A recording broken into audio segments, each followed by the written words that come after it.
एक रात तूफान समुद्र को फाड़ रहा था, आसमान बिजली से जल रहा था और एक जहाज जो लकड़ी से बना था अपने अंदर बैठी एक आत्मा को भारत की धरती तक लाने वाला था। उस आत्मा का नाम था थॉमस और वो नहीं जानता था कि जिस जमीन पर उसका कदम पड़ेगा वहां उसका लहू बहेगा, लेकिन उसी लहू से उगेगा भारत का पहला चर्च। रोम से केरल तक एक रहस्यमयी यात्रा की शुरुआत। ये कहानी किसी आम इमारत की नहीं है, ये उस पहली आग की कहानी है जिसने भारत की आत्मा में प्रकाश फैलाया और शुरू हुआ भारत में ईसाई धर्म का सबसे बड़ा रहस्य। ये कहानी है भारत के पहले चर्च की। रोम की साजिश और आदेश। सन 52 ईस्वी। यरूशलेम की गलियों में बेचैनी थी। मसीह का पुनरुत्थान हो चुका था, लेकिन रोमन साम्राज्य ने अभी तक चैन नहीं लिया था। थॉमस, जिसे डाउटिंग थॉमस कहा जाता था, अब एक मजबूत विश्वासी बन चुका था। वह एक मिशन पर था, एक ऐसा मिशन जो उसके जीवन को बलिदान में बदल देगा। रोम के गवर्नर ने गुप्त रूप से भारत के व्यापारिक नक्शे मंगवाए थे। भारत को सोने की भूमि कहा जाता था, लेकिन थॉमस को यह भूमि एक आध्यात्मिक लक्ष्य के लिए खींच रही थी। जाओ, पेतरुस ने कहा, पूर्व की ओर बढ़ो, वहां तुम्हें मसीह के लिए रास्ता बनाना है। और थॉमस निकल पड़ा, एक अनजान रहस्यमयी भूमि की ओर, जिसके बारे में उसके पास बस एक सपना था। एक प्रकाश जो समुद्र से निकलता है और एक पहाड़ी पर चर्च बनाता है। समुद्र का तूफान और स्वप्न। थॉमस अलेक्जेंड्रिया पहुंचा, जहां उसे एक व्यापारी अब्बान मिला जो भारत के राजा गोंडोफार्नस के लिए कारीगर खोज रहा था। थॉमस ने कहा, मैं कारीगर हूं, आत्माओं का। अब्बान हंसा, लेकिन साथ ले गया। जैसे ही जहाज भारत की ओर निकला, अरब सागर ने क्रोध दिखाया। काले बादल, गरजते तूफान और लहरें जो जहाज को निगलने वाली थीं। रात में थॉमस को एक स्वप्न आया। एक प्रकाशमय व्यक्ति ने कहा, तू सही दिशा में है, लेकिन तुझे बलिदान के लिए तैयार रहना होगा। जहां तू जाएगा वहां तेरा लहू गिरेगा और वहीं खड़ा होगा पहला चर्च। सुबह जहाज मलाबार तट पर आकर रुका। आज का केरल, अदृश्य शक्ति और अद्भुत स्वागत। जब थॉमस ने पांव तट पर रखा, एक विचित्र बात हुई। आकाश शांत हो गया, तूफान गायब और आसपास की मछलियां तैरकर तट के पास आ गईं, जैसे समुद्र खुद स्वागत कर रहा हो। स्थानीय लोग इस अजनबी को देखकर हैरान थे। थॉमस ने स्थानीय भाषा नहीं जानी, लेकिन जैसे ही उसने प्रार्थना की, लोग उसकी ओर खींचे चले आए। वे कुछ समझ तो नहीं पाए, लेकिन उसमें कुछ अलौकिक था। राजा चेरामन पेरुमल के दरबार में खबर पहुंची, एक व्यक्ति है जो हवा में हाथ घुमाकर कुछ कहता है और बीमार ठीक हो जाते हैं। राजा ने उसे बुलवाया। दरबार में रहस्य और चमत्कार। थॉमस को दरबार में लाया गया। वहां एक बीमार राजकुमार पड़ा था, जिसका इलाज कोई वैद्य नहीं कर पा रहा था। थॉमस ने प्रार्थना की और राजकुमार उठ बैठा। राजा स्तब्ध रह गया। तू कौन है? राजा ने पूछा। मैं उस प्रभु का सेवक हूं जो मृत्यु से जी उठा, यीशु मसीह। राजा ने कहा, तू मेरी भूमि में रह और जितने चाहो उतने लोगों को अपने प्रभु के बारे में बता। लेकिन यह सब आसान नहीं था। मंदिरों के ब्राह्मण, पुजारी और स्थानीय संतोषी लोग सब विरोध में थे। वे कहते थे, यह विदेशी हमारे देवताओं का अपमान कर रहा है। खतरों का साया और छिपी हुई भविष्यवाणी। एक रात मंदिर के पुजारी आपस में मिले और बोले, यदि यह व्यक्ति यहां रहा तो लोग हमारी बात मानना छोड़ देंगे। इसे खत्म करना होगा। लेकिन उस रात एक अद्भुत घटना घटी। मुख्य पुजारी को सपना आया, जिसमें एक पहाड़ी पर एक सफेद चर्च था और उसके सामने सैकड़ों लोग दीपक जलाए खड़े थे। पुजारी डर कर उठा और थॉमस से मिलने गया। थॉमस ने कहा, तेरा सपना एक भविष्यवाणी है। यहाँ एक चर्च बनेगा और तू चाहे रोक ले, पर कोई रोक नहीं पाएगा। पहले चेलों की नियुक्ति। थॉमस ने कुछ स्थानीय लोगों को प्रशिक्षित किया, जैसे कि हब्बन, कोप्पन और अरुल। उन्होंने बपतिस्मा लिया और यीशु के पहले अनुयायी बने। उन्होंने पहली प्रार्थना सभा समुद्र किनारे एक चट्टान पर की और वहीं उन्होंने एक लकड़ी का छोटा क्रॉस गाड़ा। यहीं से भारत में पहला चर्च बनना शुरू हुआ। रहस्यमयी पत्थर जो आज भी गवाही देता है। थॉमस ने एक चट्टान को चुना जो बाद में सेंट थॉमस माउंट चिन्नामलाई के नाम से प्रसिद्ध हुआ। वहां उन्होंने कहा, यहां प्रभु का घर बनेगा। जब उन्होंने चट्टान पर खड़ा होकर प्रार्थना की तो पत्थर पर उनके पांव का निशान खुद ब खुद उभर आया। आज भी वह निशान वहां मौजूद है। जैसे ही थॉमस ने पहला क्रॉस बनाया, आकाश में एक सफेद प्रकाश दिखाई दिया। कुछ देर के लिए पूरा क्षेत्र स्वर्णिम हो गया, लेकिन दूसरी ओर मंदिर के पुजारी एक साजिश रच रहे थे। एक पुजारी बोला, इसका अंत शुरू हो चुका है। अब देखो इसकी आस्था इसे कहां तक बचा पाती है। भाग 2, पग पग पर खतरा, विश्वास के लिए जीवन की बाजी। रात के अंधेरे में मंदिर की गुफा में एक दीपक जल रहा था। 4 साए झुके हुए थे और एक फुसफुसाती आवाज ने कहा, उसे जिंदा मत छोड़ो, उसका खून इस जमीन पर बहना चाहिए। और दूसरी ओर समुद्र के किनारे थॉमस अपने शिष्यों के साथ घुटनों पर था, प्रार्थना में डूबा हुआ। उसे नहीं पता था कि अगली सुबह उसका जीवन बदलने वाला है और भारत का पहला चर्च एक युद्ध के मैदान में बदलने वाला है। क्रांति की चिंगारी, लोगों का बढ़ता विश्वास। थॉमस की सेवा शुरू हो चुकी थी। उसके शिष्य गांव गांव जाकर यीशु का संदेश दे रहे थे। एक बार जब कोपन ने एक बीमार किसान के सिर पर हाथ रखा और उसके मुंह से निकला, यीशु के नाम में तू चंगा हो, तो वह आदमी सचमुच उठकर चलने लगा। यह दृश्य वहां खड़े सब लोगों की आंखों में एक प्रश्न छोड़ गया, क्या यह सच में ईश्वर का आदमी है? धीरे धीरे आसपास के गांवों में खबर फैलने लगी, एक विदेशी आया है जो बीमार ठीक करता है, जो जीवन की बात करता है और जो मरकर जी उठे हुए प्रभु की बात करता है। मंदिर का कोप, विरोध की शुरुआत। मंदिर के मुख्य पुजारी संपथाचार्य को जब पता चला कि गांवों में लोग मंदिरों से हटकर थॉमस के पास जा रहे हैं, तो उसने सभा बुलाई। अगर यह जारी रहा तो हमारे देवता अपमानित होंगे, लोग बलि देना बंद कर देंगे, दान बंद कर देंगे। यह विदेशी हमारी संस्कृति को नष्ट करने आया है। फैसला हुआ, या तो वह मंदिर में आकर हमारे देवताओं के सामने शीश झुकाए या फिर उसका रास्ता यहीं बंद कर दिया जाए। पहला सामना। जब थॉमस को बुलाया गया, एक दिन थॉमस के पास संदेश आया, मुख्य पुजारी तुझसे मिलना चाहता है, मंदिर आ जा। शिष्यों ने मना किया, लेकिन थॉमस ने कहा, अगर प्रभु की योजना में मेरी मृत्यु भी हो तो मैं डरूंगा नहीं। मंदिर में पहुंचने पर उसे एक सुनसान कमरे में ले जाया गया। वहां पुजारी बोले, अगर तू सच में ईश्वर का आदमी है तो हमें साबित कर, इस मूर्ति के सामने झुक जा और देख तेरी जान बचती है या नहीं। थॉमस ने कहा, मेरे प्रभु जीवित हैं, ये पत्थर हैं, मैं पत्थर के सामने सिर नहीं झुकाता। इतना कहना था कि पुजारियों ने उसे बंदी बना लिया। अद्भुत चमत्कार। जब मूर्ति टूट गई, थॉमस को मंदिर के गर्भगृह में ले जाया गया। वहां शिव की एक प्राचीन मूर्ति थी। पुजारी बोले, तू प्रार्थना कर और अगर तेरे प्रभु सच्चे हैं तो कुछ दिखा, वरना यहीं तेरी बलि होगी। थॉमस घुटनों पर बैठा और प्रार्थना करने लगा, हे यीशु, जो सच्चे और जीवित प्रभु हो, तू अपनी महिमा दिखा। अचानक गर्भगृह में भूकंप सा कंपन हुआ और उस मूर्ति में एक दरार आ गई। फिर पत्थर की मूर्ति चटक कर गिर पड़ी। पूरे मंदिर में हाहाकार मच गया। लोग भागने लगे। पुजारियों के चेहरों से रंग उड़ गया। साजिश गहराती है, हत्या की योजना। मंदिर के सबसे क्रूर पुजारी भीमा शंकर ने कहा, अब नहीं छोड़ा जाएगा। ये आदमी सिर्फ धर्म नहीं, हमारी शक्ति को भी तोड़ रहा है। हमें इसे खत्म करना ही होगा। प्लान बना, एक नकली शिष्य भेजा जाएगा जो थॉमस के सबसे करीबी को खरीद लेगा और फिर सही वक्त पर उसका अंत किया जाएगा। उसी समय थॉमस अपने शिष्यों के साथ पहाड़ी पर एक प्रार्थना सभा की तैयारी कर रहा था। उन्हें पता नहीं था कि अगली रात उनका विश्वास सबसे बड़ी परीक्षा से गुजरने वाला है।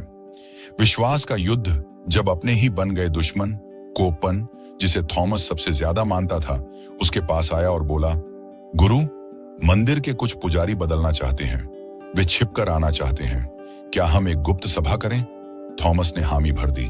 रात को सभा शुरू हुई, लेकिन जैसे ही थॉमस प्रार्थना में झुका, छुपे हुए लोग बाहर निकल आए। उनके हाथों में तलवारें थीं।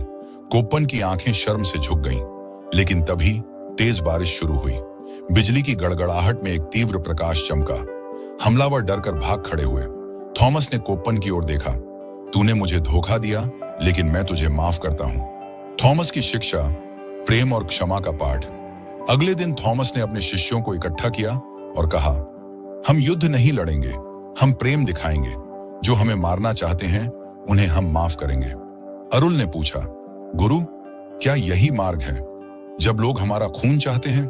थॉमस बोले, हाँ, मेरा प्रभु भी मारा गया, पर उसने बदला नहीं लिया, उसने प्रेम किया। यही हमारा रास्ता है। अदृश्य संरक्षण। जब एक सिंह ने रक्षा की, एक दिन थॉमस को जंगल में घेरा गया। 4 लोग उसे मारने आए, लेकिन तभी झाड़ियों से एक सिंह निकल आया। उसने हमलावरों पर दहाड़ मारी, लेकिन थॉमस को छुआ तक नहीं। हमलावर भाग गए और थॉमस घुटनों पर गिरकर प्रार्थना करने लगा, हे प्रभु, तूने जंगल के राजा को भेजकर तेरे दास की रक्षा की। इस घटना के बाद जंगल के गांवों में थॉमस को जंगलों का संत कहा जाने लगा। पहला संरक्षित स्थल गुप्त चर्च की नींव। थॉमस ने देखा कि खुलकर प्रचार अब खतरनाक हो चुका है, इसलिए उसने अपने शिष्यों के साथ मिलकर एक गुफा को सजाया, उसे पत्थरों से ढका और वहां पहली गुप्त सभा की। यह स्थान आज भी मार थोमा केव के नाम से जाना जाता है। यहाँ पहली बार उन्होंने संस्कृत में अनुवाद कर यीशु की 32 शिक्षाएं सुनाई, एक महाशक्ति की भविष्यवाणी। एक रात थॉमस को फिर एक स्वप्न आया। वही प्रकाशमय व्यक्ति दिखाई दिया और बोला, अब समय निकट है, सच्चाई को दबाने की पूरी कोशिश होगी। तेरा खून जरूर गिरेगा, लेकिन उसी जमीन से उठेगा एक ऐसा चर्च जिसे युग भी मिटा नहीं पाएंगे। थॉमस की आंखें खुली और वो चुपचाप पहाड़ी की ओर देखता रहा। भाग 3, सत्य की आग। जब मूर्तियां बोल उठीं, जैसे ही सूरज डूबा, एक मंदिर में अंधकार पसरने लगा। पुजारी मूर्ति के सामने दीपक जला ही रहा था कि अचानक मूर्ति की आंखों से रक्त बहने लगा और उसी क्षण एक रहस्यमयी आवाज गूंज उठी, वह जो सत्य को लाया उसका लहू बहाया जाएगा, लेकिन तुम्हारी मूर्तियां अब चुप नहीं रहेंगी। उधर पहाड़ की गुफा में थॉमस एक भविष्यवाणी लिख रहा था और उसने कहा, मेरे खून के हर कतरे से उठेगा एक दीपक और भारत अंधकार से उजाला देखेगा। मिशन का विस्तार पहाड़ों के पार तक। थॉमस अब केरल और तमिलनाडु की सीमाओं को पार कर रहा था। वह पालघर की पहाड़ियों में पहुंचा, जहां जनजातियां ईश्वर के नाम पर बलि देती थीं। थॉमस ने वहां सत्य की सभा नाम से एक प्रार्थना मंडली बनाई। शुरू में लोग डरे, लेकिन जब एक मूक लड़की उसके स्पर्श से बोलने लगी तो पूरा गांव थॉमस को देवदूत कहने लगा। मंदिर में खलबली, रहस्यमयी घटनाएं शुरू। वापस मदुरई के एक मंदिर में पुजारी नंदीवर्मन ने देखा कि मंदिर की मूर्ति रोज रात अपनी दिशा बदल रही है। वह चीखा, यह कोई साधारण संकट नहीं, यह उस विदेशी का प्रभाव है। मूर्तियां अब हमें चेतावनी दे रही हैं। एक रात जब वह पूजा कर रहा था, मूर्ति के मुख से आवाज आई, सत्य को पहचानो वरना पत्थर भी बोल उठेंगे। जनसभा में अद्भुत घटना, पानी में आग। थॉमस ने एक नदी किनारे जनसभा की। वहां हजारों लोग जमा हुए। एक पुजारी चिल्लाया, अगर ये आदमी सच्चा है तो इस पानी में आग जला के दिखाए। थॉमस ने प्रार्थना की और नदी की सतह पर एक जगह तेज प्रकाश चमकने लगा। फिर वहां आग की एक लपट सी उठी और कुछ सेकंड में फिर पानी शांत हो गया। लोग सन्न, पुजारी भयभीत। षड्यंत्र की पराकाष्ठा। थॉमस को दानव घोषित किया गया। राजा के दरबार में पुजारियों ने शिकायत की, यह विदेशी एक मायावी है, यह लोगों को जादू से भ्रमित कर रहा है, इसे देश निकाला दिया जाए। राजा महेंद्र वर्मन ने गुप्तचरों को भेजा। उन्होंने देखा कि थॉमस पहाड़ियों में भूखों को खाना खिला रहा है, बीमारों की सेवा कर रहा है। राजा चौंक गया, यह कैसा मायावी है जो प्रेम सिखाता है। लेकिन पुजारियों ने आखिरी चाल चली, उस पर मंदिर की मूर्ति चोरी करने का झूठा आरोप लगा दो। जब पत्थर बोला, अद्भुत चमत्कार। थॉमस को एक झूठे आरोप में मंदिर लाया गया। उसे मूर्ति के सामने खड़ा किया गया और कहा गया, अगर तू सच्चा है तो यह मूर्ति बोलकर तेरा समर्थन करेगी। थॉमस शांत रहा। उसने आंखें बंद कर प्रार्थना की, हे जीवित प्रभु, तू बोल, क्योंकि ये मूर्ति तो पत्थर है, लेकिन तू हर पत्थर में सत्य भर सकता है। अचानक पूरे मंदिर में कंपन हुआ और मूर्ति के होंठों से धीमी आवाज आई, जो मेरे पास आया वह सत्य लाया, इस पर दोष मत लगाओ। पूरा मंदिर थर्रा उठा। कुछ लोग वहीं रो पड़े। गुप्त भविष्यवाणी, भारत के भाग्य की रेखा। उसी रात थॉमस ने एक भविष्यवाणी की, एक दिन इस धरती पर विदेशी आकर धर्म को फिर से बांटेंगे, लेकिन मेरी ये बात लिख लो, सत्य फिर लौटेगा और यह भूमि जो मेरे खून से सींचने वाली है वही सबसे बड़ा सत्य का केंद्र बनेगी। शिष्य अरुल ने पूछा, गुरु क्या आप जाने वाले हैं? थॉमस ने धीरे से कहा, नहीं अभी नहीं, लेकिन तू लिखता जा, मेरे बाद यह लेखनी ही गवाही देगी। सत्य की यात्रा, एक लुप्त जाति का उद्धार। थॉमस एक ऐसे गांव पहुंचा जिसे लोग शापित क्षेत्र कहते थे। वहां लोगों को कुष्ठ रोग था। सदियों से कोई साधु वहां नहीं गया। थॉमस ने वहां पहुंचकर रोगियों को छुआ और सबसे आश्चर्य की बात, 3 दिन के अंदर 20 रोगियों की चमड़ी साफ हो चुकी थी। इस घटना को आज भी कुछ कोंकण गांवों में थॉमस पर्व के रूप में याद किया जाता है। स्वर्ण क्रॉस का रहस्य। एक दिन थॉमस को एक पुरानी गुफा में एक सुनहरी क्रॉस मिला। उस पर अरामी भाषा में लिखा था, सत्य जहां हो वहीं मैं हूं।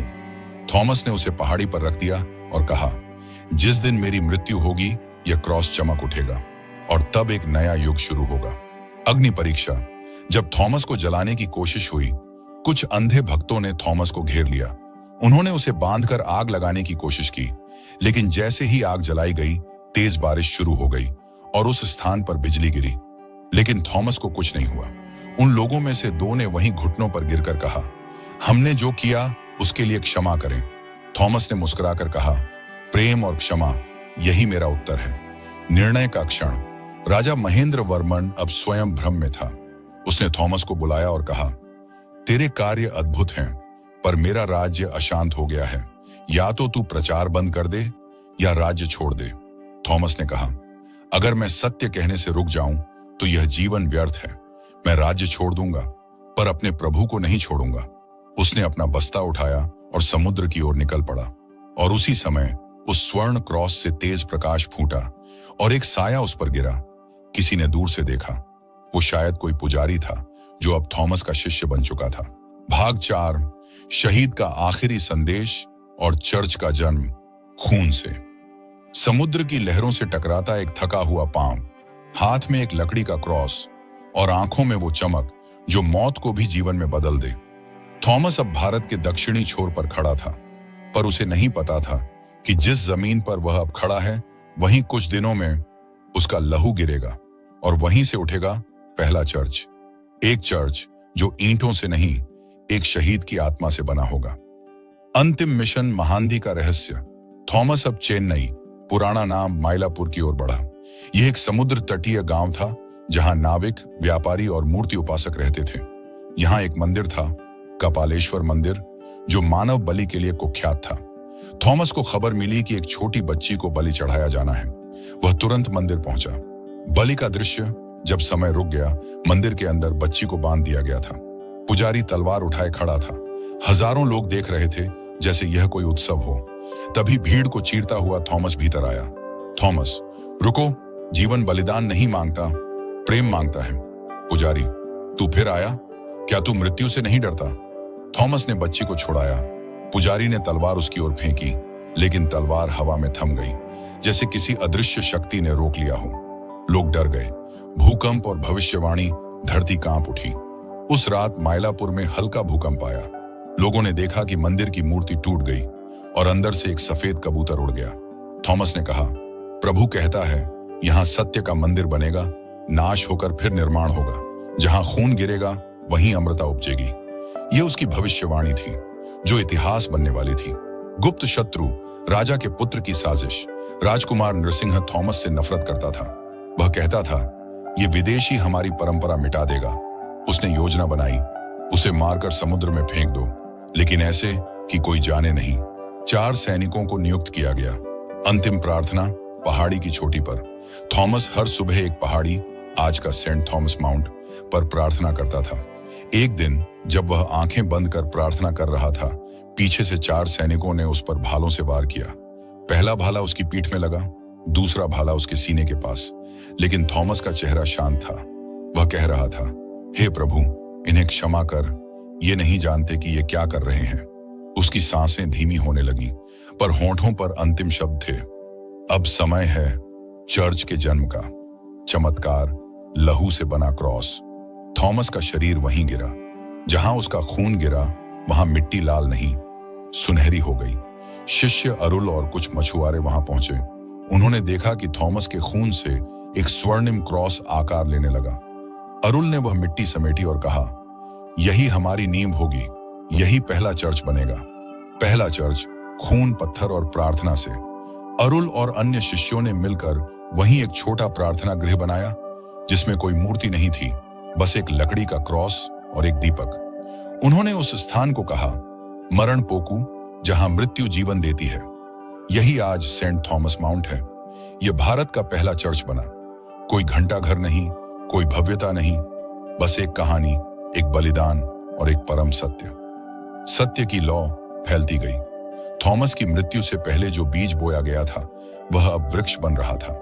मलयाली लोगों ने अपने बच्चों के नाम थोमा रखे। मछुआरे उसे समुद्र का संत कहने लगे। व्यापारी उसके कथनों को ताड़पत्रों पर लिखने लगे। एक लहर उठी जो केरल से शुरू होकर भारत के कोने कोने तक फैलने लगी। राजकुमार की सजा, जब न्याय हुआ, नृसिंह को अचानक चेचक हो गई। उसने पुजारी से कहा, मुझे बचाओ। पुजारी ने उत्तर दिया, तूने जिसे मारा उसी से अब बचाव की उम्मीद रखता है? नृसिंह ने रोते हुए कहा, मुझे थॉमस के चर्च ले चलो। अरुल ने उसे क्षमा किया और उस पर तेल लगाया। चमत्कार, अगले दिन वह ठीक हो गया। उसने राज्य के उत्तराधिकारी बनने से इनकार कर दिया और यायावर बन गया।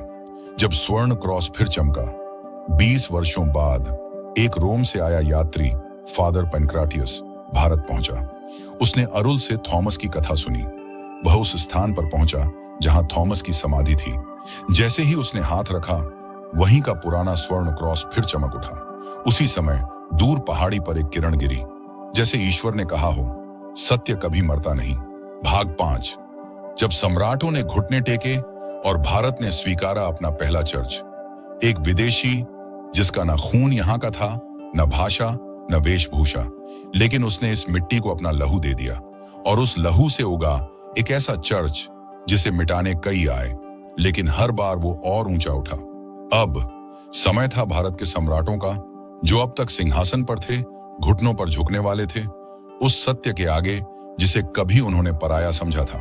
सम्राट महेंद्र वर्मन, अहंकार से परिवर्तन तक। 7वीं सदी की शुरुआत में कांचीपुरम पर एक महान सम्राट राज करता था, महेंद्र वर्मन पल्लव, जो कला, वास्तुकला और ब्राह्मण परंपराओं का संरक्षक था। उसे खबर मिली, मायलापुर में एक चर्च बन गया है जो मंदिरों के पास भीड़ खींच रहा है। वह क्रोधित हुआ, उस चर्च को गिरा दो, ये विदेशी धर्म हमें खा जाएगा। सैनिक भेजे गए, लेकिन जब वे चर्च पहुंचे, मिट्टी का बना छोटा घर जिसमें बस प्रार्थना हो रही थी। सैनिकों की वापसी, अकल्पनीय परिवर्तन। वे सैनिक लौटे, लेकिन चर्च को न तोड़ सके। क्यों? क्योंकि जैसे ही वे चर्च के पास पहुंचे, एक अद्भुत शांति ने उन्हें घेर लिया। किसी ने बांसुरी बजाई? नहीं, कोई नहीं था, पर वह ध्वनि उनके भीतर कुछ बदल गई। एक सैनिक ने कहा, राजन, वहां कोई जादू नहीं, बस सच्चा प्रेम है। सम्राट का संवाद चर्च के दरवाजे पर। सम्राट खुद मायलापुर पहुंचा। उसने चर्च में प्रवेश किया। वहां एक वृद्ध व्यक्ति प्रार्थना कर रहा था। अरुल, महेंद्र वर्मन ने कहा, तुम क्या जादू करते हो? लोग तुम्हारे पीछे क्यों हैं? अरुल ने शांतिपूर्वक कहा, हम जादू नहीं करते, हम सत्य सुनाते हैं। हम बताना चाहते हैं कि एक ईश्वर है जो राजा को भी माफ कर सकता है। महेंद्र वर्मन सन्न रह गया। थॉमस की अस्थियां जो जलती नहीं। सम्राट ने कहा, अगर ये धर्म सच्चा है तो तुम्हारे संत का शरीर कहाँ है? अरुल उसे उस स्थान पर ले गया जहां थॉमस को दफनाया गया था। मिट्टी हटाई गई, अस्थियां निकाली गईं। सम्राट ने आग लगवाने का आदेश दिया। अगर ये पवित्र है तो जलना नहीं चाहिए, लेकिन अस्थियां जलती नहीं, बल्कि अंगारों के बीच से एक रोशनी उठी और एक कबूतर उड़ गया। सम्राट कांप उठा। सम्राट का निर्णय, राजा घ्या का जन्म। महेंद्र वर्मन ने उसी दिन घोषणा की, अब यह चर्च एक संरक्षित स्थल होगा। यहाँ कोई तोड़फोड़ नहीं करेगा और जो शांति चाहे वह यहाँ आए। भारत के इतिहास में पहली बार एक हिंदू सम्राट ने एक चर्च को मान्यता दी थी। चर्च का पुनर्निर्माण, पहली ईंटें इतिहास बनी। अब चर्च को एक संरचना मिली, बांस और लकड़ी से बना, दीवारों पर ताड़पत्र की शिक्षाएं। अरुल ने उसमें एक कोना बनवाया जहां थॉमस की अस्थियां रखी गईं। चर्च का नाम रखा गया बेथ थोमा, थॉमस का घर। विदेशी आगंतुक, जब रोम भी झुक गया। कुछ वर्षों बाद रोम से एक प्रतिनिधि मंडल भारत आया, जिसमें एक वरिष्ठ पादरी फादर एलियास थे। उन्होंने चर्च देखा, थॉमस की कब्र पर प्रार्थना की और रोम में लिख भेजा, भारत में ईसाई धर्म फल रहा है। यह थॉमस की भूमि है, यह भूमि पवित्र है। चमत्कारिक जल, जब विश्वास बहता है। चर्च के पास एक कुआं था जिसे थॉमस ने खुद खोदा था। अब उसके पानी से चमत्कार होने लगे। एक अंधा बच्चा देख सका, कुष्ठ रोगी ठीक हुआ। जल को कहा गया थॉमस लिविंग वाटर। लोग हर दिशा से आने लगे, न सिर्फ ईसाई बल्कि हिंदू, मुस्लिम, जैन, बौद्ध भी। वह रात जब थॉमस लौटे, अरुल की मृत्यु के कुछ महीने पहले, एक रात उसे एक स्वप्न आया। थॉमस खड़े थे, उनके हाथ में वही क्रॉस और मुस्कान वही। थॉमस, अरुल, तूने मेरी कहानी को जीवित रखा। अब इस चर्च को तू छोड़, प्रभु के पास आ। अरुल ने अगले दिन सबको बुलाया, चर्च के दरवाजे खोले और वहीं बैठकर कहा, अब मेरा समय है, मैं उसके पास जा रहा हूं। वह शांति से स्वर्ग सिधार गया। आधुनिक काल, जब कहानी फिर जीवित हुई, 19वीं सदी में ब्रिटिश अधिकारियों को थॉमस चर्च का पुराना नक्शा मिला। उन्हें लगा यह सिर्फ किंवदंती है, पर जब खुदाई शुरू हुई तो उन्हें वो स्वर्ण क्रॉस मिला जो खून से रंगा था। उन्होंने चर्च का पुनर्निर्माण किया।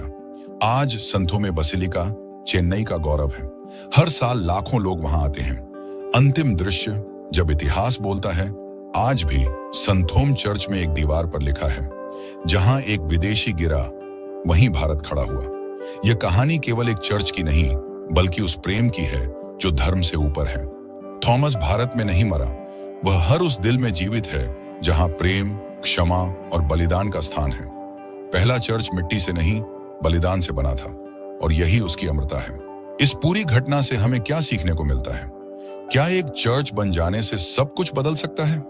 इस सवाल का उत्तर तब मिलता है जब हम उस भूमि की मिट्टी में थॉमस का खून गिरता हुआ देखते हैं, जहां न वह जन्मा न पला, लेकिन जहां उसने प्रेम, बलिदान और विश्वास की नींव रखी।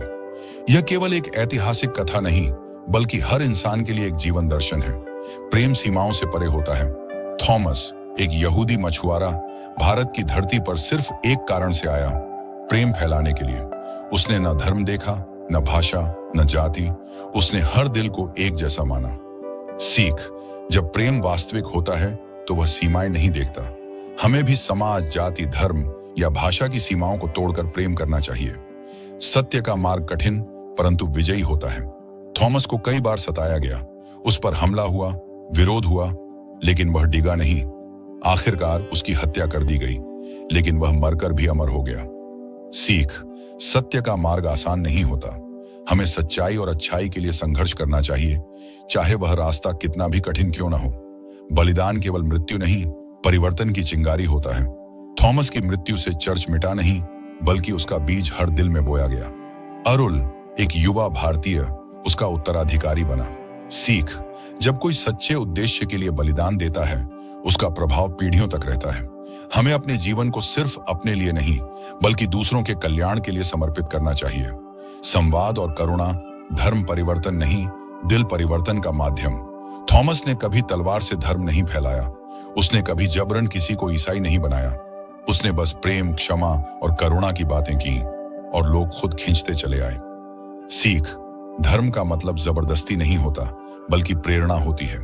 अगर आप सच्चे हैं, लोग खुद आपके विचारों को सुनना चाहेंगे। सम्राट भी सत्य के सामने झुकते हैं। महेंद्र वर्मन, एक शक्तिशाली सम्राट जो पहले चर्च को तोड़ना चाहता था, वह अंत में घुटनों पर आया और चर्च को सम्मान दिया।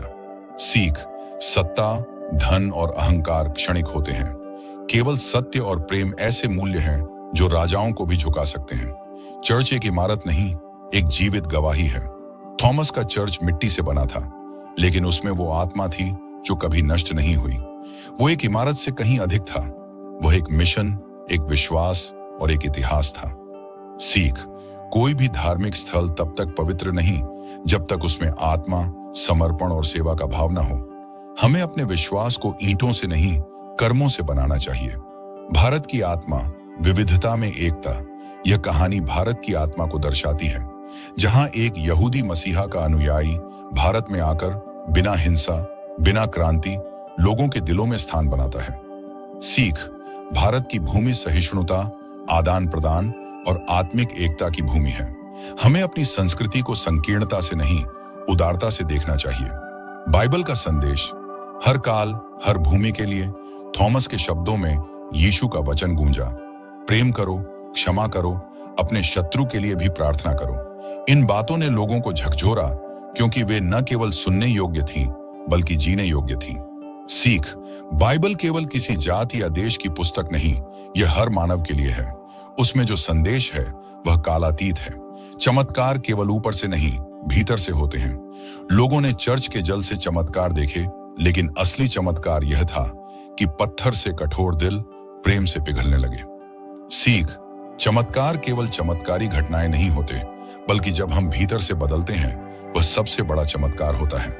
एक जीवन, एक बीज जो पीढ़ियों तक फल देता है।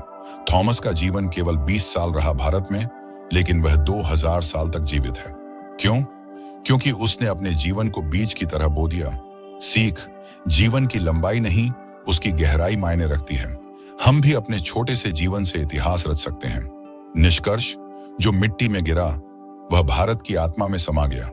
आज संतोम चर्च केवल एक दर्शनीय स्थल नहीं है, वह गवाही है कि जब एक मनुष्य प्रेम, विश्वास और साहस से खड़ा होता है तो वह पूरी सभ्यता को बदल सकता है। पहला चर्च केवल ईंटों से नहीं बल्कि एक टूटे हुए इंसान के समर्पण से बना था, और यही उसकी शक्ति है जो आज भी हमें सिखाती है कि अगर एक थॉमस इस धरती पर इतिहास लिख सकता है तो हम भी अपने जीवन में नया अध्याय जोड़ सकते हैं।